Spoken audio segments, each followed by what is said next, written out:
ఓం శ్రీ గురుభ్యో నమః. Sauce TV ప్రేక్షకులకు శుభాభివందనములు. ఓం గురుర్బ్రహ్మ గురుర్విష్ణు గురుర్దేవో మహేశ్వరః గురుర్ సాక్షాత్ పరబ్రహ్మ తస్మై శ్రీ గురవే నమః. ఆపదామపహర్తారం దాతారం సర్వసంపదాం లోకాభిరామం శ్రీరామం భూయో భూయో నమామ్యహం. జై శ్రీరామ్. ఓం నమో వెంకటేశాయ. అక్టోబర్ 3వ తేదీ నుండి ఆశ్వీజ మాసం మొదలవుతున్నది కాబట్టి అక్టోబర్ 3వ తేదీ నుండి నవంబర్ 1వ తేదీ వరకు ఈ మాసం ఉంటుంది. ఈ ఆశ్వీజ మాసంలో ద్వాదశ రాశులకు మాస ఫలములు ఎలా ఉండబోతున్నాయో సూచనప్రాయముగా ఒకసారి పరిశీలన చేసుకుందాం. ముందుగా పంచాంగ వివరములు. స్వస్తిశ్రీ క్రోధినామ సంవత్సరం దక్షిణాయనం శరదృతువు ఆశ్వీజ మాసము శుక్లపాడ్యమి హస్త నక్షత్రము ఐంద్ర యోగము కింస్తుగ్న కరణము గురువారముతో ఈ మాసం మొదలవుతున్నది. అదేవిధంగా శరవన్నవరాత్రులు కూడా ఆరంభమైనాయి. 12వ తేదీ మహానవమి వరకు నవరాత్రుల్లో ఆదిపరాశక్తి అయినటువంటి అమ్మవారిని విభిన్న రూపాలుగా మనం ఉపాసిస్తాము. విజయదశమి రోజు శమీ పూజ, ఆయుధ పూజ అంటే మహానవమికి పూర్తి చేసి దశమి వేడుకలు జరుపుకుంటాం. ప్రతిరోజు ద్వాదశ రాశుల వారు తప్పకుండా అమ్మవారికి సంబంధించినటువంటి స్తోత్రాలని దుర్గా సప్తశతి, దుర్గా సప్తశ్లోకి సంబంధించినటువంటి మంత్రములను పారాయణం చేసుకుంటూ ప్రతిరోజు పూజ చేయడం వలన అన్నింటా జయం కలుగుతుంది. ద్వాదశ రాశులకు మాసఫలమును పరిశీలించబోయే ముందుగా గ్రహ సంచార గమనాలను పరిశీలన చేస్తే కన్యలో రవి బుధ చంద్రకేతువులు సంచరిస్తున్నారు. సూర్యోదయ లగ్నము కన్య. అంటే సూర్యుడు మనకు అక్టోబర్ నెలలో 17వ తేదీ తులాకు సంక్రమణం చేస్తారు. అంటే 16వ తేదీ వరకు సూర్యోదయ లగ్నం కన్య అయితే మిగిలిన మాసం అంతా అంటే మాసంలో ఆ ఉత్తరార్ధం అంతా సూర్యోదయ లగ్నం తుల అవుతుంది. ఇప్పుడు తులలో శుక్రుడు, కుంభంలో శని వక్రగతిలో సంచరిస్తున్నారు. మీనంలో రాహువు, వృషభంలో గురువు, మిథునంలో కుజుడు సంచరిస్తున్నారు. ఈ మాసంలో జరగబోయేటువంటి ముఖ్యమైన గ్రహగతులను చూస్తే 9వ తేదీ అంటే అక్టోబర్ 9వ తేదీ మధ్యాహ్నం 12:35 నుండి గురుగ్రహము వక్రగతిలో ఉంటుంది. అది ఫిబ్రవరి 2025 వరకు ఉంటుంది. ఫిబ్రవరి 4వ తేదీ 2025 వరకు వక్రగతిలో ఉంటుంది.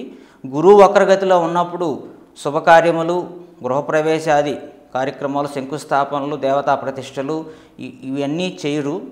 అదేవిధంగా వివాహాలకి ఇది శుభ సమయం కాదు. అదేవిధంగా గమనించదగ్గ సూచన గురువు వక్రగతి గురించి.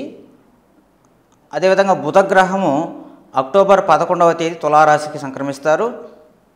13వ తేదీ శుక్రుడు వృశ్చిక రాశిలోకి సంక్రమణం చేస్తారు. అదేవిధంగా కుజగ్రహము 20వ తేదీ కటక రాశిలోకి ప్రవేశం జరుగుతుంది. ఇది ఈ మాసంలో ముఖ్యమైన నవగ్రహ సంబంధించినటువంటి ఈ గ్రహములలో ముఖ్యముగా కుజుడు, రవి, శుక్రుడు, బుధుడు ఈ సంచారం జరుగుతుంది. గురువు మాత్రం వక్రగతి అయితే ప్రారంభం అవుతుంది. కన్యారాశిలో ఉత్తరా నక్షత్రం 2, 3, 4 పాదాలు, అదేవిధంగా హస్త 1, 2, 3, 4 పాదాలు, చిత్త 1, 2 పాదాలు ఉంటాయి. ఈ కన్యారాశి వారికి అనవసరమైన ఖర్చులు మీద పడి కుటుంబం చికాకు పెరిగి అశాంతి ఎక్కువై అదేవిధంగా భార్యాభర్తల మధ్య సహకారం కొంచెం ఇబ్బందిగా ఉంటుంది. కోర్టు వ్యవహారంలో వాయిదా కోరుకోవడం మంచిది. బంధువులతో స్వల్ప వివాదాలు ఏర్పడే అవకాశం ఉన్నది. దీర్ఘకాల రుణాల ఒత్తిడి పెరుగుతుంది. అదేవిధంగా ఆరోగ్య విషయంలో వైద్య సంప్రదింపులకు చేయవలసి వస్తుంది. వాహన ప్రమాద సూచనలు ఉన్నవి. ప్రతి వ్యవహారంలో ఆందోళన పెరుగుతుంది. జీవిత భాగస్వామితో మాట పట్టింపులు ఉంటాయి. నిరుద్యోగులకు అవకాశాలు అందినట్టే అంది చేజారుతాయి. వృత్తి వ్యాపారంలో పెద్దల సలహాలు తీసుకుని ముందుకు సాగడం చాలా మంచిది. ఆర్థిక వ్యవహారాలు నిరుత్సాహపరుస్తాయి. ఒక ముఖ్యమైన విషయంలో మిత్రులతో వివాదాలు కలుగుతాయి. ఉద్యోగాల్లో అదనపు పనిభారం వలన సమయానికి నిద్రాహారాలు ఉండవు. వృధా ఖర్చుల విషయంలో పునరాలోచన చేయడం చాలా మంచిది. మాసం మధ్యలో బంధువులతో, బంధుమిత్రులతో విందు వినోద కార్యక్రమాల్లో ఉంటారు. గృహ వాతావరణం సందడిగా మాసం చివరిలో కనబడుతుంది.